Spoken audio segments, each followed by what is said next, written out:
If your DC solar system utilizes Tigo RSS transmitters and modules, it can be integrated into the sanctuary system.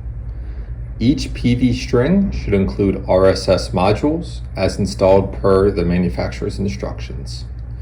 The RSS transmitter can then be connected into the inverter using the designated 12-volt DC and ground power terminals on the inverter control board to supply power to the RSS transmitter.